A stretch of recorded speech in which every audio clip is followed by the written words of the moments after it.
كان عليكم رقيبا.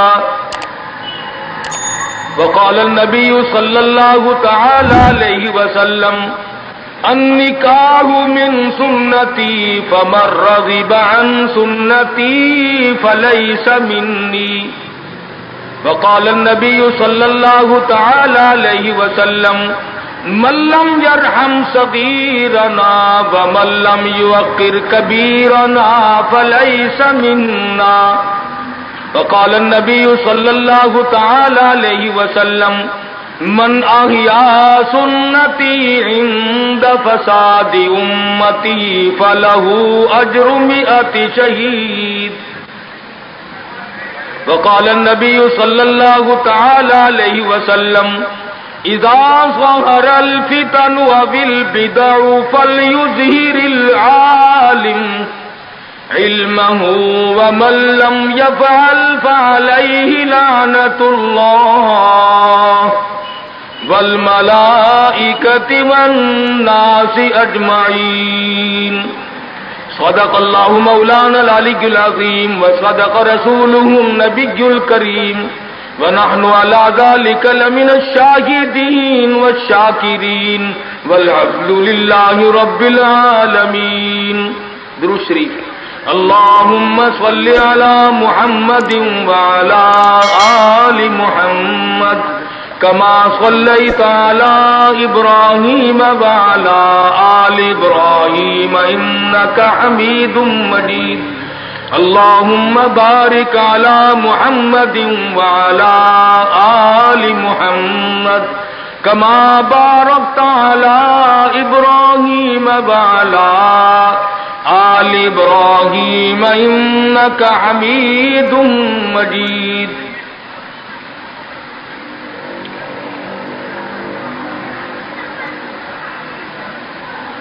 قرآن کریم کی یہ آیات اس وقت تلاوت کی گئی سورہ نساء کی ابتدائی چند آیات ہیں.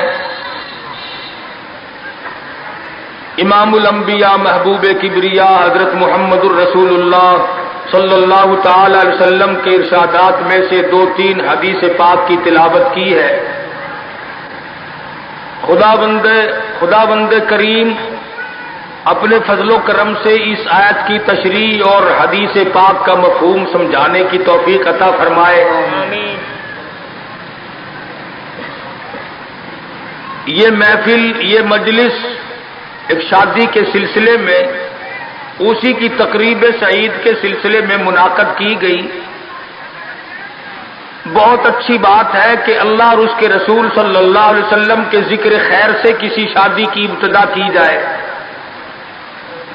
اگر ہر آدمی یوں کرنے کی کوشش کرے تو لوگوں کے دماغ درست ہو جائیں گے، مگر وقت لگے گا. لوگ گانے بجانے کے عادی ہو گئے، فسق و فجور کی زندگی میں اپنے آپ کو محو رکھنے کے عادی بن گئے. نام کے مسلمان رہ گئے، کام کے مسلمان قبروں میں چلے گئے. آج مردوں کو بھی عورتوں کو بھی تعجب ہوتا ہے. اس نے کہا بھائی آج یہاں کیا بات ہے کہ جی شادی ہوگی، کہ یہ تو جلسہ ہے. شادی میں تو کسی فلمی ایکٹریس کا ناچ گانا بجانا ہونا چاہیے، اور تمہارے یہاں کراچی میں تو فلمیں دکھانی شروع کر دی. ساری دن دولت کی بات ہے اور کچھ نہیں. ہماری اگر بات آج نہیں سنتے تو وقت آئے گا کہ یاد کرو گے. اس لیے کہتا کہ رنگ لائے گی ہماری فاقہ مستی ایک دن، رنگ لائے گی ہماری فاقہ مستی ایک دن، مٹ جائے گی اے ستم گر تیری ہستی ایک دن. بڑوں بڑوں کو ہم نے سیدھا ہوتے دیکھا ہے. جب مصیبت کا چکر پڑتا ہے، جب پریشانیوں کا ازدحام آدمی کے اوپر ہوتا ہے، ہوش نہیں آتا، پھر آدمی مسجد کا رخ کرتا ہے. لمبی لمبی دعائیں مانگتا ہے. اسی کو قرآن کریم کہتا ہے وَإِذَا أَنْعَمْنَا عَلَى الْإِنسَانِ أَعْرَضَ وَنَأَىٰ بِجَانِبِهِ. جب آرام پہنچتا ہے، کاروبار صحیح چلتا ہے تو کروٹ نہیں بدلتے. اللہ کا نام لینے کی توفیق نہیں رہتی. خدا بند کریم کو یاد کرنے کے لیے وقت نہیں ملتا. اتنا لمبا پہاڑ شادی کا بنا دیا، غریب آدمی کے بس کی بات نہ رہی. قرآن کریم کہتا ہے بادشاہت موجود ہو، دولت موجود ہو، سارا کاروبار صحیح چلتا ہو، وَإِذَا أَنْعَمْنَا عَلَى الْإِنسَانِ أَعْرَضَ وَنَأَىٰ بِجَانِبِهِ. اور جب مصیبت آئے وَإِذَا مَسَّهُ الشَّرُّ فَذُو دُعَاءٍ عَرِيضٍ. بڑی لمبی لمبی دعائیں مانگتا ہے، سجدے میں پڑھ کے روتا ہے اے پروردگار، او میرے رب میرے حال پہ کرم فرما. جب مصیبت ٹل جاتی ہے پھر خرمستی کرتا ہے. امام الانبیاء محبوب کبریا حضرت محمد مصطفیٰ صلی اللہ تعالی علیہ وسلم کی شادی کا وقت آیا. آپ بالکل نادار ہیں، مفلس ہیں، غریب ہیں. ایک عورت نے آ کر آپ سے بات کی کہ آپ کی شادی کر دی جائے. قربان جاؤں، ارشاد فرمایا میری شادی ہوگی کیسے؟ گھر نہیں، در نہیں، زر نہیں، پر نہیں، میرے پاس تو سادو سامان نہیں. وہ کہنے لگی ایسی عورت سے اگر نکاح ہو جائے جس کے پاس دولت بھی ہو، سب کچھ موجود ہو، ارشاد فرمایا میں کس طرح سے کروں؟ وہ مجھ سے بھی تو مطالبہ کرے گی. صاحب کہنے لگی سیدہ خدیجہ رضی اللہ تعالیٰ عنہ، جس کو مکے کے بڑے بڑے چودھریوں نے پیغام دیے تھے، نکاح کے لیے آئے تھے، بڑے بڑے لوگوں نے پیغام دیے، دولت مند آئے، چودھری آئے، مکے کے رئیس آئے، بڑے بڑے قریش آئے، لیکن خدیجہ کہنے لگی او لوگو تمہیں کیا معلوم ہے، میں نے ملازم رکھ کے دیکھ لیا، میں نے کاروبار کرا کے دیکھ لیا، خدا کی قسم میں چوبارے پہ کھڑی تھی، جب حضور اکرم صلی اللہ علیہ وسلم چلنے لگے میرا سامان لے کر، میری آنکھوں نے دیکھا بادل نے چھاؤں کر لی تھی.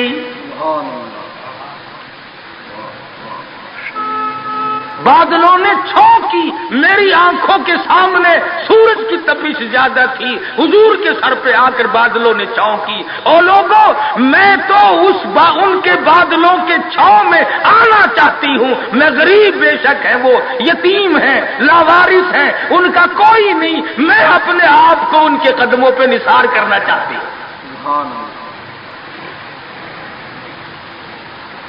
چنانچہ تیاری ہوئی.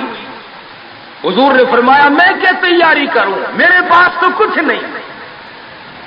شہنشاہ کائنات ہو، عبداللہ کے بیٹے ہو، آمنہ کے درے یتیم ہو اور پلے کچھ نہیں. ابو طالب نے نکاح کا خطبہ پڑھا، سیرت کی کتابوں میں موجود ہے، مقدمہ ابن خلدون میں، دیگر کتابوں میں ابو طالب کے یہ الفاظ ہیں او لوگوں آج اگرچہ میرے بھتیجے کے پاس دھن دولت نہیں، حکومت نہیں، تجارت نہیں، لیکن میرا یقین کہتا ہے ایک وقت آئے گا ساری دنیا کی دولت قربان کر دی جائیں گی. حضور اکرم صلی اللہ تعالی علیہ وسلم کا سب سے پہلا نکاح سیدہ خدیجہ رضی اللہ تعالی عنہا کے ساتھ ہوا، اور حضور نے یہ ثابت کر دیا آقا دو عالم صلی اللہ علیہ وسلم کی عمر مبارک 25 سال ہے اور سیدہ خدیجہ کی عمر 45 سال ہے. آج اس قسم کی شادی کر کے تو دیکھے کوئی. تم خاموش ہو کے بیٹھو یا نیچے اتر جاؤ یہاں سے. تو عرض کر رہا تھا عمر کا تناسب نہیں، نبی نے ہر اس رسم کو توڑا، ہر اس ذوم باطل کی تردید کر دی عملی طور پر، جس کو دنیا کے لوگ چلا کرتے تھے اور بازاروں میں تنتنایا کرتے تھے۔ یہ کوئی مناسبت ہے کہ حضور کی عمر شریف 25 برس ہے اور خدیجہ کی عمر 45 برس ہے؟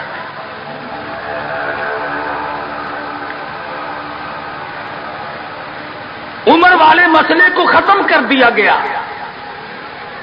حضرت خدیجہ اور پھر کمال یہ کہ اللہ پاک نے اس ہی مائی کے پیٹ سے اولاد دی جس کی عمر حضور سے دگنی تھی۔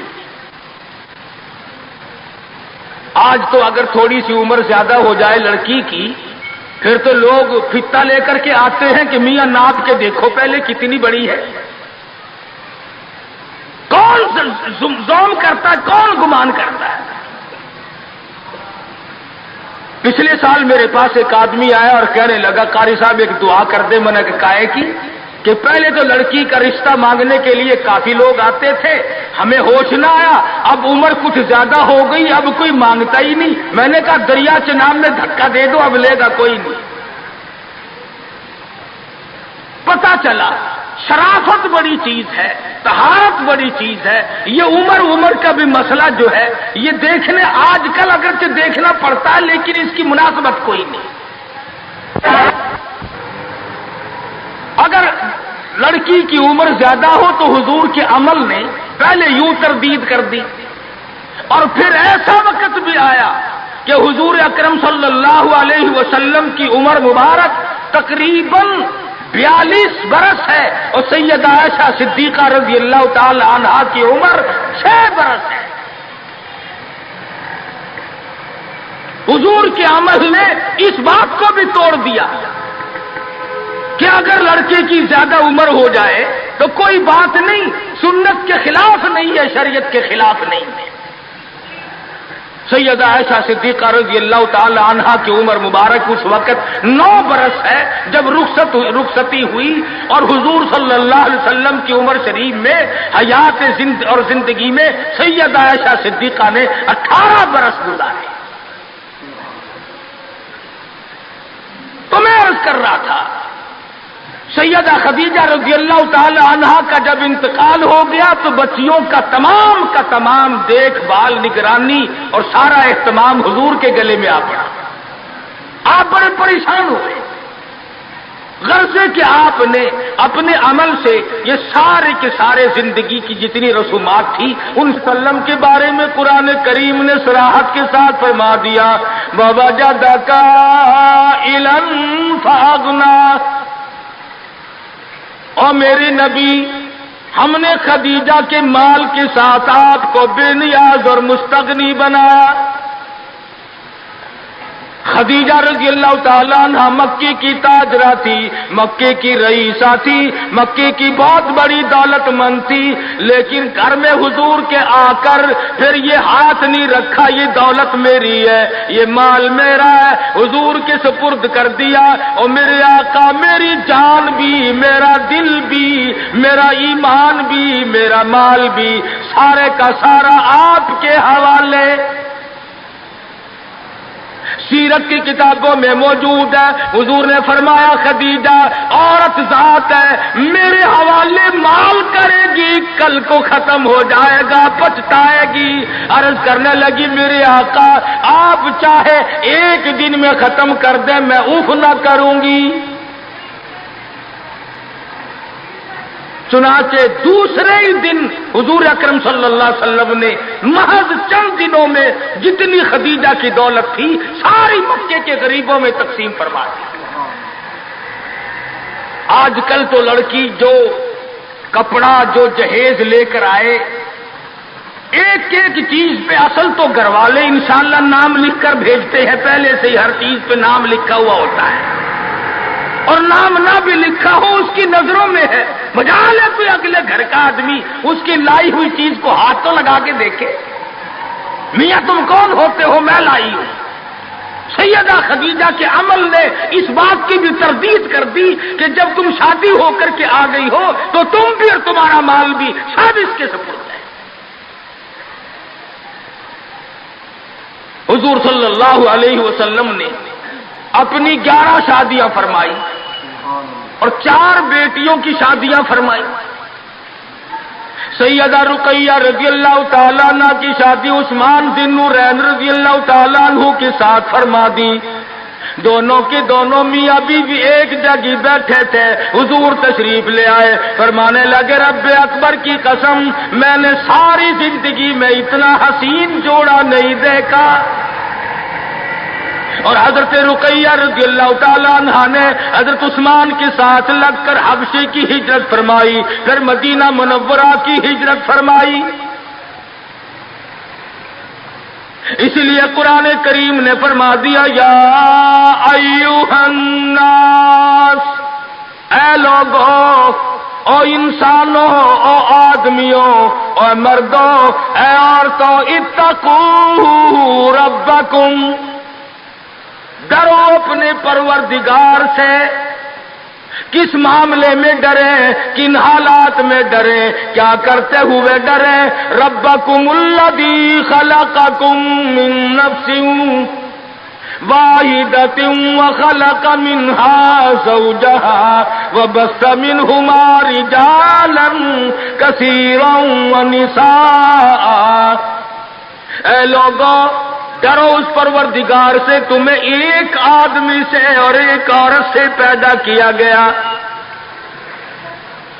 یعنی آدم علیہ السلام سے اور حضرت حوا سے تمہیں پیدا فرمایا پروردگار عالم نے۔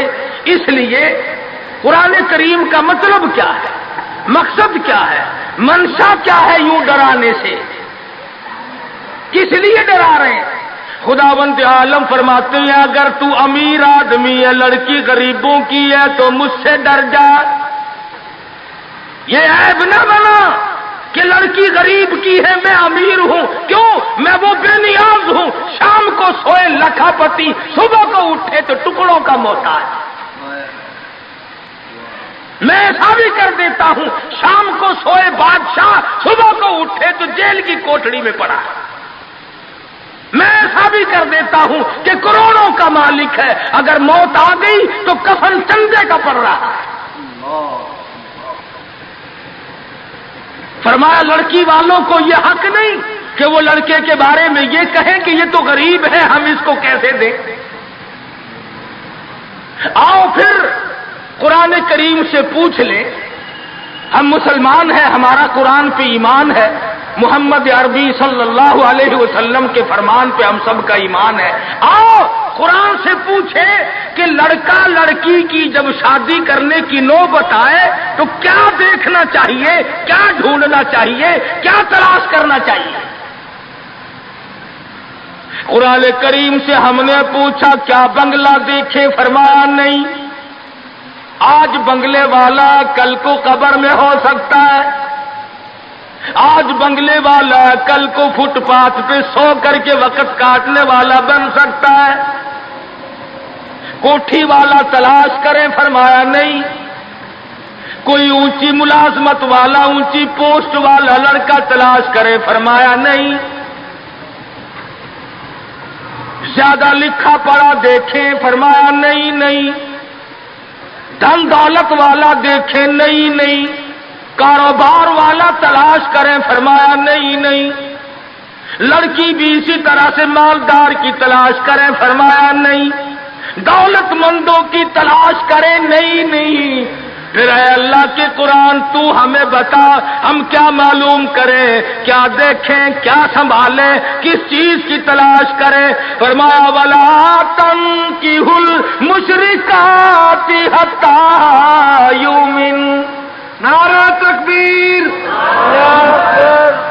فرمایا لوگوں اگر مجھ خدا سے پوچھتے ہو، میرے قرآن سے پوچھتے ہو، میرے نبی سے پوچھتے ہو تو میں تو تمہیں ایک پہچان بتاؤں گا، ایک واقعہ بتاؤں گا، ایک نظریہ بتاؤں گا، ایک کیفیت بتاؤں گا۔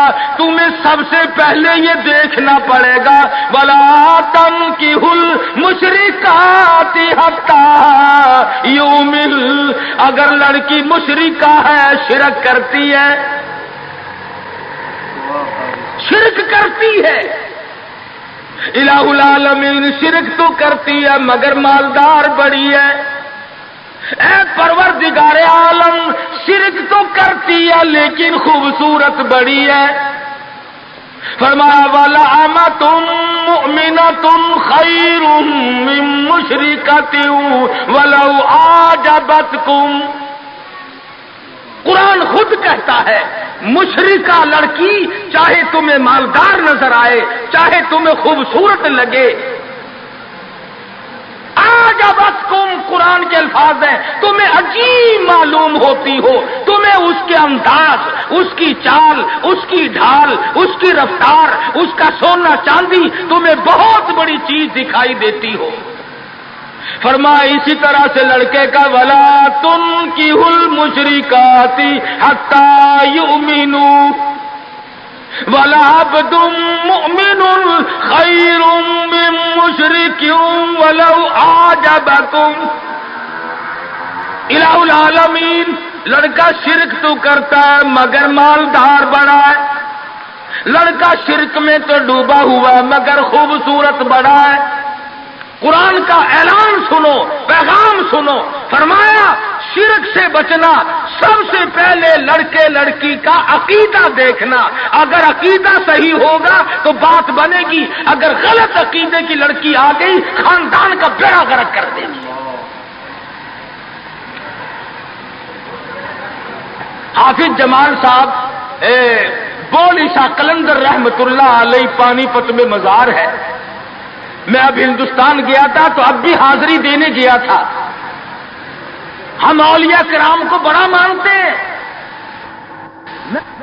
میں بولی شاہ قلندر رحمت اللہ علیہ کے مزار پہ گیا اور رات وہیں ٹھہرا۔ مولانا حالی پانی پتی کی قبر بھی وہیں اور بولی شاہ قلندر کا مزار بھی وہیں۔ تو لکھا ہے کہ جس وقت بولی شاہ قلندر رحمت اللہ علیہ پیدا ہوئے تو بڑے روئے، بہت روتے تھے۔ تو ایک بزرگ آئے جنہوں نے ان کے والد کو مبارکباد دی کہ بچے کی مبارک ہو۔ انہوں نے کہا حضرت مبارک تو آپ دے رہے ہیں مگر بچہ جس دن سے پیدا ہوا اتنا رو رہا ہے کہ ناک میں دم کر دیا۔ فرمایا میرے پاس تو لاؤ ذرا، لے آئے۔ اللہ والے نے ذرا سا اس کان کو منہ لگایا اور ذرا سا اس کان کو منہ لگایا، بچہ خاموش ہو گیا۔ واپس جانے لگے۔ شاہ فخر الدین رحمہ اللہ اولیاء کرام میں سے ہیں، بزرگان دین میں سے ہیں۔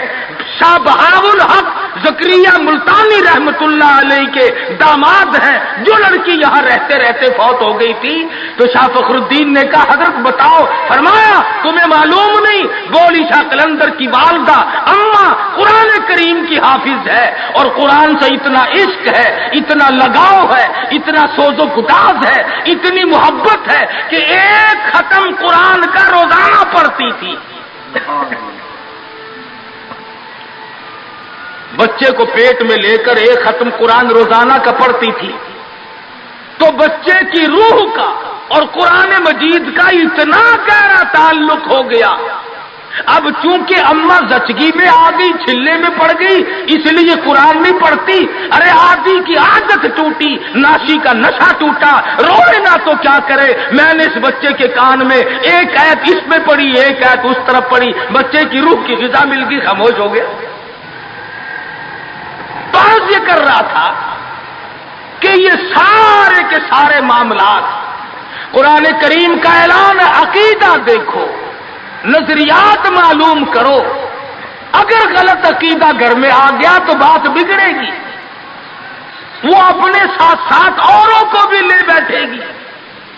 اور علماء کرام نے لکھا، تجربے سے بھی یہ ثابت ہوا کہ عورت کی جو گود ہے، عورت کی جو گود ہے یہ پرائمری سکول بھی ہے، یہ مڈل سکول بھی ہے، یہ میٹرک سکول بھی ہے، یہ کالج بھی ہے، یہ وہ یونیورسٹی ہے جس سے نبی بے نیاز نہیں، ولی بے نیاز نہیں، کتب اور ابدال بے نیاز نہیں۔ اس کالج میں ہر بچہ پڑھتا ہے، ماں کی گود میں لازمی پلتا ہے۔ اور لوگوں اس کالج کو سنبھالو، اس پرائمری سکول کے استاد کو سنبھالو، اس کالج کے پروفیسر کو سنبھالو، اور وہ ہے بچے کی اماں۔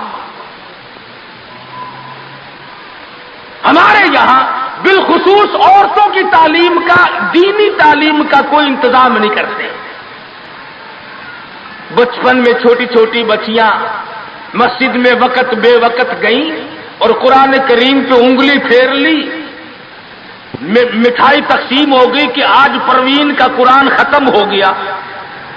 نہ اسے عقیدے کا پتہ، نہ اسے نظریے کا پتہ، نہ اسے یہ معلوم کہ میں مسلمان ہوں اور مجھ پہ کن چیزوں کا فرض منصبی جو ہے وہ لاگو ہوتا ہے. لعلہم یتذکرون، میرا کام ہے تمہیں قرآن کی آیتیں کھول کھول کے سمجھا دینا. اب عقل پکڑو یا مت مار لو، وہ تمہاری مرضی. تو فرمایا اتقوا ربکم الذی خلقکم من نفس واحدہ. او لوگوں غرور نہ کرو، تکبر نہ کرو، یوں نہ کہو میرا لڑکا خوبصورت نہیں، ہماری لڑکی بڑی خوبصورت ہے. بہت ممکن ہے شام کو سوئے حسن والی صبح کو اٹھے تو آنکھوں سے جواب مل جائے. اس لیے کالے گورے کی بات کو لانا یہ بھی خدا کی خود پہ اعتراض ہے، اور مالدار غیر مالدار کی بات کرنا یہ بھی خداوند عالم کے اعتراض ذات پہ اعتراض ہوگا. فرمایا الذی خلقکم من نفس واحدۃ وخلق منها زوجها وبث منهما رجالا کثیرا ونساء. ایک آدم کی اولاد، ایک حوا کی اولاد، کسی کو کسی طرح کا فخر کرنے کی اجازت نہیں، کسی کو کسی طرح کا غرور کرنے کی اجازت نہیں، کسی کو کسی پر فوقیت جتانے کی اجازت نہیں. ہاں فرمایا ان اکرمکم عند اللہ اتقاکم ان اللہ علیم خبیر. تقوی، پرہیزگاری، عند اللہ اتقاکم ان اللہ علیم خبیر. تقوی، پرہیزگاری، اللہ اللہ کرنا، اللہ کی حضور میں زیادہ سجدے کرنا، یہ ایک حکمت ایسی ہے جو آدمی کو اونچا کر دیتی ہے. علماء کرام نے لکھا ہے مکہ معظمہ میں اللہ پاک مسلمان کو زیارت نصیب فرمائے بیت اللہ شریف کی.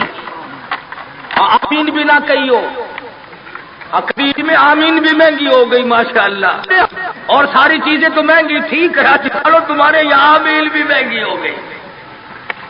کیا کہنے تمہاری سہولیتوں کے. مکہ مکرمہ میں ایک شخص ایک باندی کا ہاتھ پکڑے ہوئے ہے اور وہ کہنے لگا میں اس کو 20 اشرفیوں میں بیچتا ہوں. ایک بزرگ تھے بغداد کے رہنے والے، انہوں نے آپ کی اتنی کم قیمت کیوں بتا رہا ہے؟ وہ کہنے لگا اس میں عیب ہے. کیا عیب ہے؟ اس نے کہا عیب یہ ہے کہ ساری رات نماز پڑھتی ہے اور سارا دن روزہ رکھتی ہے، اس میں یہ نقص ہے. اللہ والے نے خرید لی. اس نے کہا چلو میری ساتھ نماز پڑھ کے دیں گے، ایک کے بجائے 2 اللہ اللہ کیا کریں گے. چنانچہ عشاء کی نماز کے بعد اس باندی نے پوچھا کہ اے میرے مالک کوئی کام ہے میرے متعلق؟ کہا کوئی نہیں. لکھتے ہیں کہ عشاء کی نماز کے بعد مصلی پہ کھڑی ہوئی تھی، صبح کی اذان ہو گئی، قرآن پڑھتی رہی ساری عمر، اور جب دن آیا تو کہنے لگی اللہ والے تم بغداد میں رہتے ہو، کوئی قرآن سنو. انہوں نے 2 آیتیں پڑھی، ہوش ہو گئی، منہ پہ پانی کے چھینٹے پڑے، پھر ہوش آیا، پھر قرآن کی 2 آیتیں پڑھی. سورت حدیث پوری نہ پڑھ سکے تھے، ایک ہماری اور جان دے. کیسا ذوق تھا، کس قسم کی محبت تھی اللہ پاک جانوں سے، اور کیا ایمان تھا کہ قرآن کریم کی شہید ہو گئی. کوئی تلوار شہید ہوگا، کوئی لوہا شہید بنے گا، کوئی پتھر کھا کے مرے گا، ڈوب کے مرے گا، کوئی آگ میں جل کے مرے گا، کوئی ایکسیڈنٹ میں مرے گا. یہ اللہ علی خدا کا قرآن سن کے مرے گا. آج ہمیں یہ بات کہاں نصیب ہے. حضور اکرم کہو صلی اللہ علیہ وسلم نے صحابہ کرام کو نکاح کی سنتوں کی تعلیم دی. ہمارے یہاں تو اتنا بکھیڑا بنا دیا کہ اب سنتوں تاریخوں کو کوئی پوچھتا ہی نہیں. حالانکہ خداوند عالم روزہ اپنی قدرت کے تماشے دکھاتے ہیں. ابھی ہفتہ نہیں ہوا ایک بس فیصلہ آباد سے بارات لے کر کے چلی اور بس لاہور سے بارات لے کر کے چلی. شیخو پورے کے قریب تصادم ہوا. 9 آدمی ایک طرف سے، 7 آدمی ایک طرف سے، 3 آدمی موقع پہ مر گئے. دلہا بھی، دلہے باپ بھی، ماں بھی، بھائی بھی، سارا خاندان ختم ہو گیا. کیا پروگرام لے کر کے چلے ہوں گے، کیا ارادے لے کر کے چلے ہوں گے کہ یہ خوشی منائیں گے.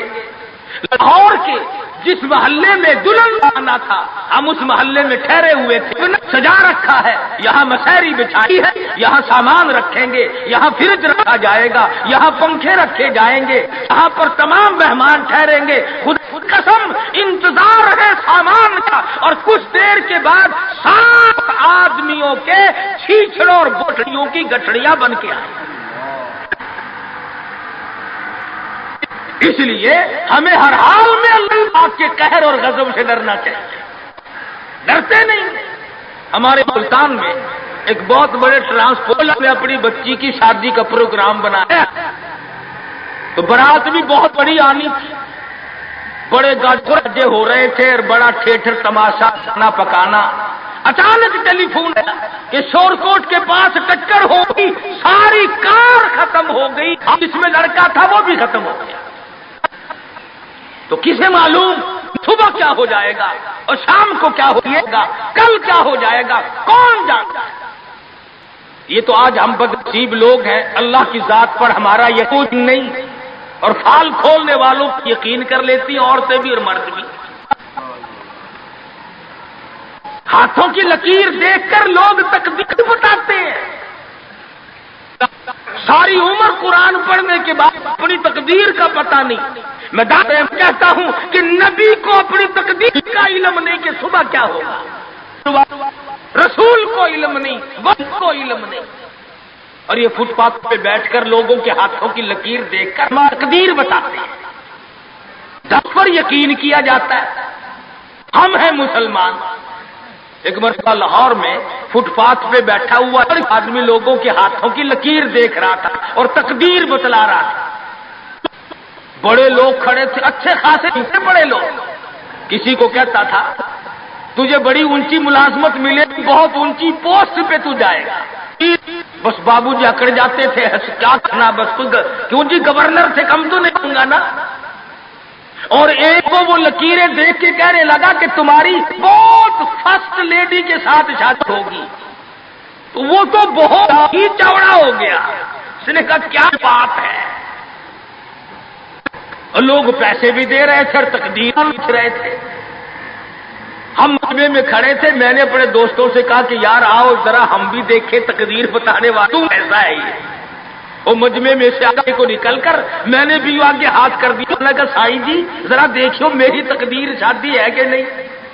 اور بدبخت اچھی طرح دیکھی بھی نہیں. میرا ہاتھ جھٹک کر کے کہنے لگا نہیں تیری شادی نہیں ہوتی. اور میں کہا کھوتے تیرے باپ کے 8 بچے کھیل رہے ہیں.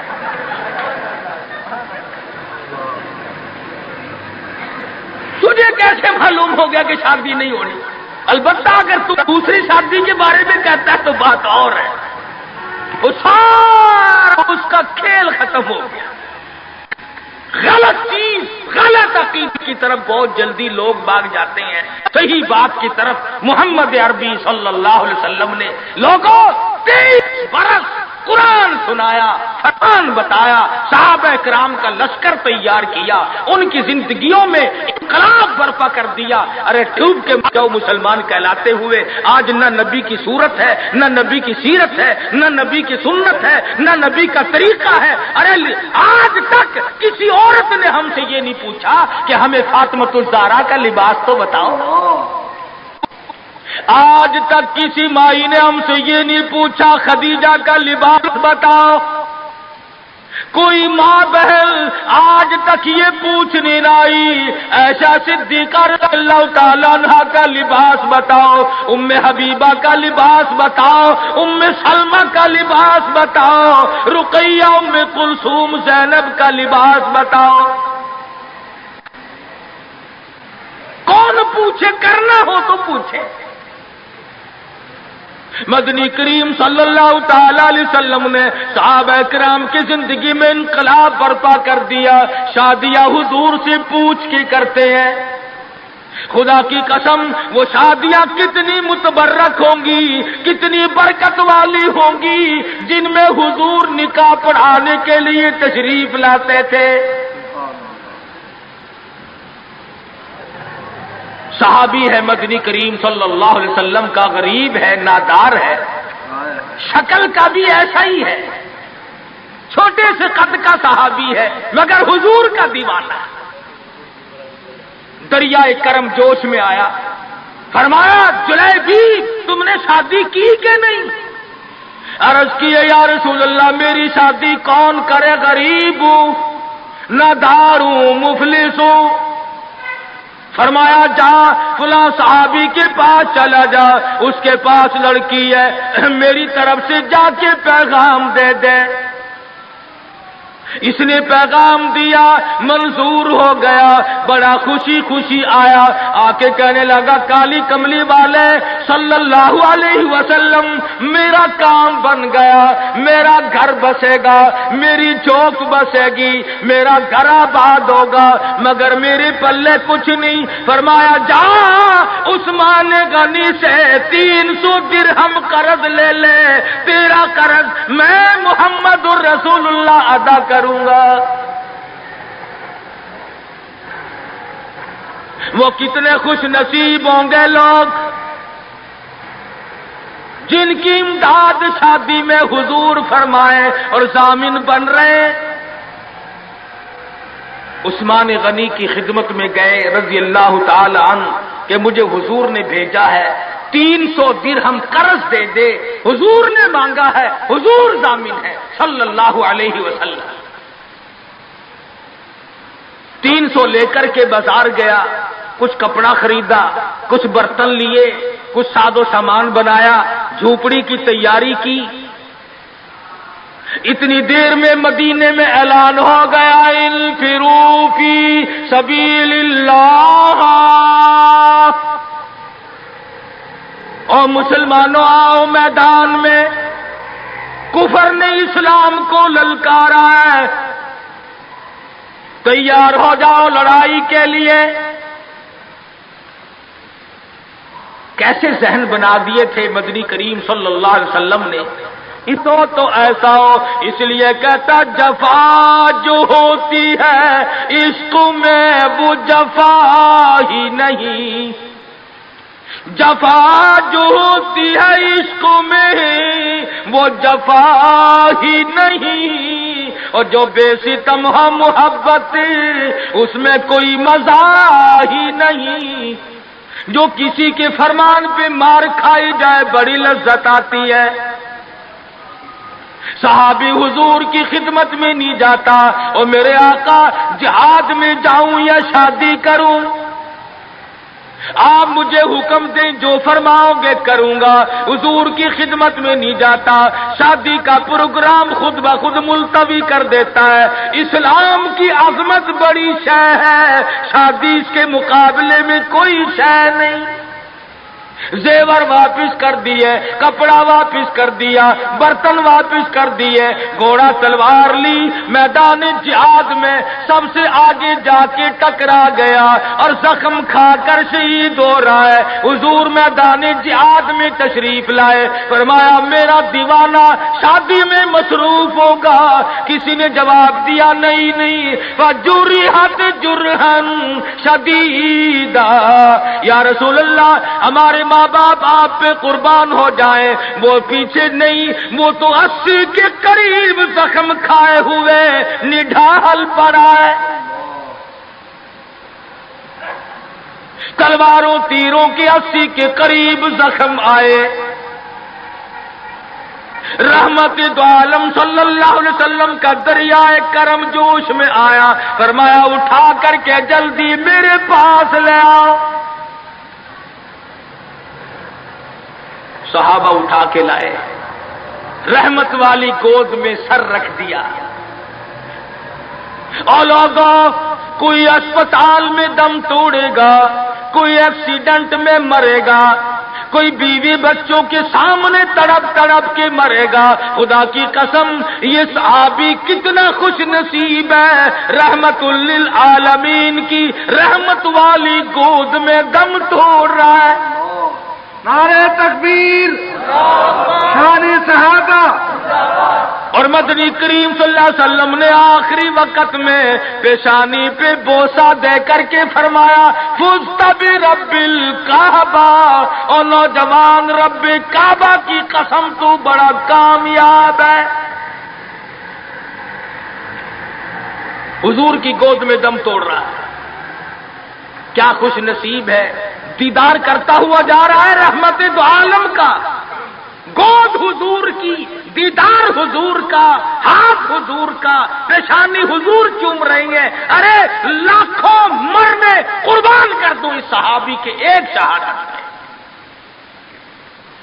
اور پھر توجہ کرنا، ایک بات بتاؤں، بخاری شریف کی روایت میں ہے کہ صحابی کا جب دم ٹوٹنے لگا، جب آخری وقت آیا، حضور کی گود میں سے اچھل کر تڑپ کر اپنا رخسار حضور کے قدموں پہ رکھ دیا، حضور کے قدموں میں دم دے دیا۔ مدینہ منورہ میں اعلان کر دیا گیا شہید ہو گیا صحابی، آؤ نماز جنازہ تیار ہے۔ چاروں طرف سے لوگ آئے، سارا مدینہ ٹوٹ کے آیا۔ جب جنازہ لے کے چلنے لگے، ابو ہریرہ نے دیکھا کہ مدنی کریم صلی اللہ علیہ وسلم اپنے قدم مبارک بچا بچا کر کے رکھ رہے ہیں، جیسا کہ کانٹوں سے بچایا جاتا ہو، روڑوں سے بچایا جاتا ہو۔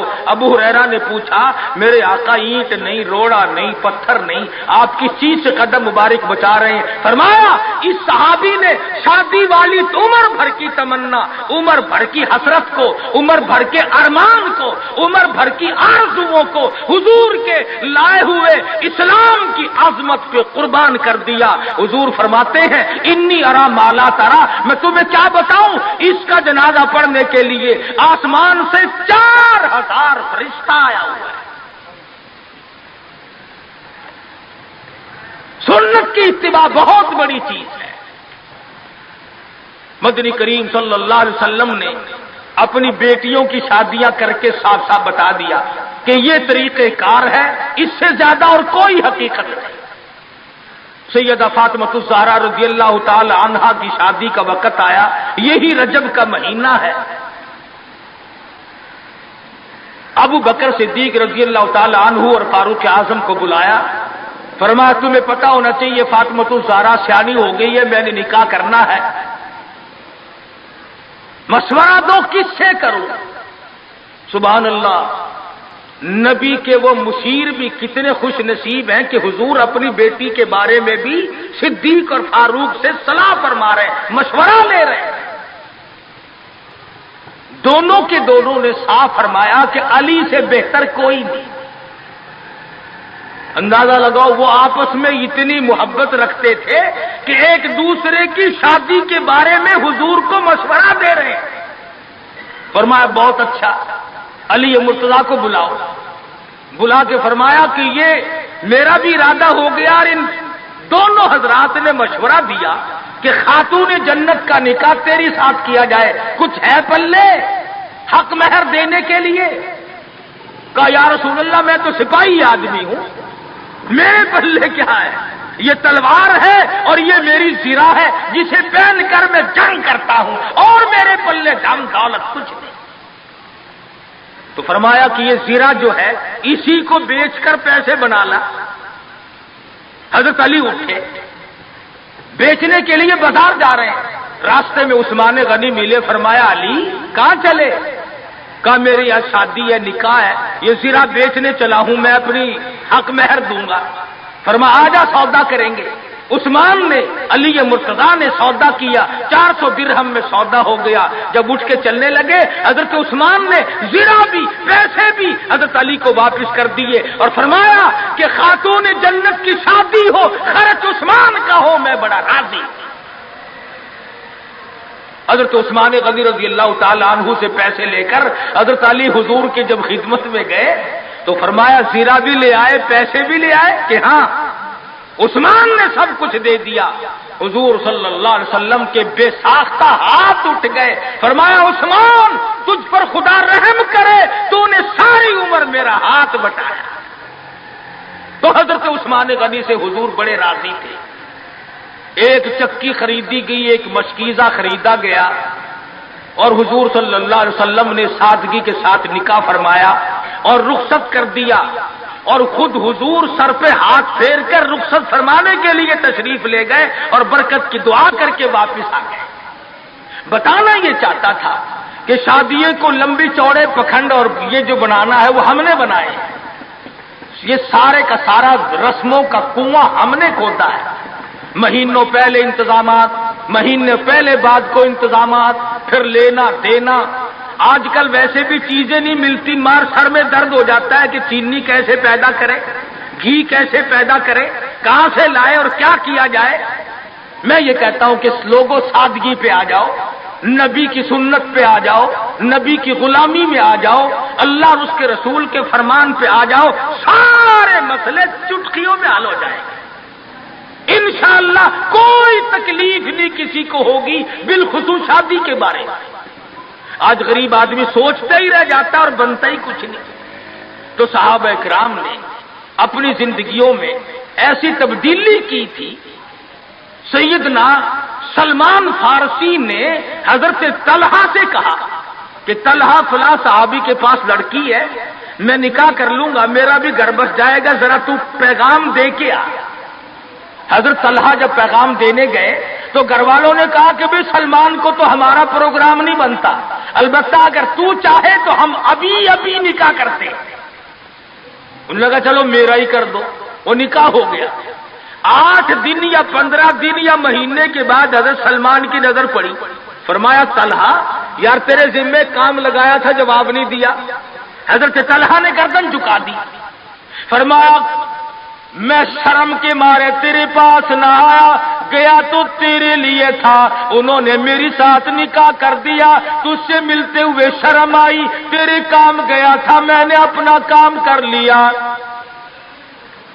سلمان فارسی کا عمل دیکھو، نبی کی صحبت کا اثر تو دیکھو، نبی کی نظر کرم کا جلوہ تو دیکھو۔ سلمان نہ رو پڑے، فرمایا طلحہ مجھے تجھ سے خود شرم آتی ہے، مقدر میں تو تیرے تھی، میں بیچ میں ٹانگ کیوں اڑا رہا تھا۔ آج ہمارے میاں یہ میری مانگ لے کے چلے ہو، میں دیکھ لوں گا تم کیسے بچو گے۔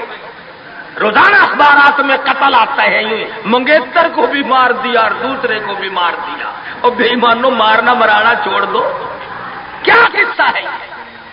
تو میں عرض کر رہا تھا کہ یہ ساری زندگی شادی کی ہو، غمی کی ہو، ہماری حضور اکرم صلی اللہ علیہ وسلم کے فرمان کے مطابق ہونی چاہیے، پھر ہماری خوشیاں بھی رہیں گی، اور جتنی سادگی برتو گے اتنا ہی اس میں فائدہ ہوگا۔ افزائش نسل کے لیے اللہ پاک نے ایک ذریعہ بنایا۔ عیسائیوں میں کچھ اور طریقہ ہے، یہودیوں میں کچھ اور طریقہ ہے، ہندوؤں میں کچھ اور طریقہ ہے، سکھوں میں کچھ اور طریقہ ہے، اور ہمیں محمد مصطفیٰ صلی اللہ علیہ وسلم نے یہ طریقہ بتلایا کہ گواہوں کی موجودگی میں قاضی نکاح پڑھانے والا ایجاب و قبول کر دے، بس نکاح تو اس کا نام۔ ہم نے مکہ معظمہ میں، مدینہ منورہ میں کئی شادیاں دیکھی، نہ دیگ چڑھی نہ دیگچے چڑھے، نہ برات آئی نہ ڈھول بجا، آئے اور نکاح ہوا اور چھوارے تقسیم ہوئے اور دلہن کو بٹھا کر کے یوں ہی بھاگ گئے، بس لینا نہ دینا، نہ جہیز کی لعنت اور نہ اگلے کے ذمے کوئی چیز۔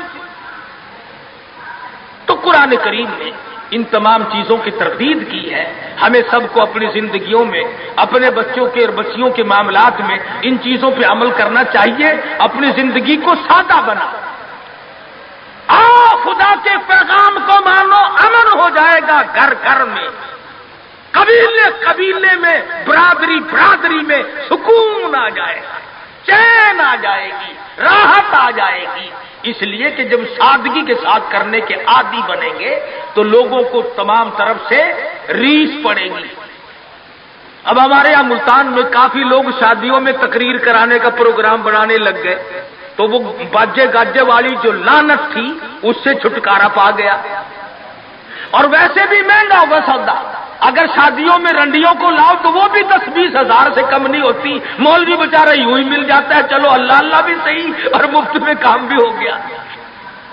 تو کئی چیزیں ہیں، اس لیے اللہ پاک سے دعا کرو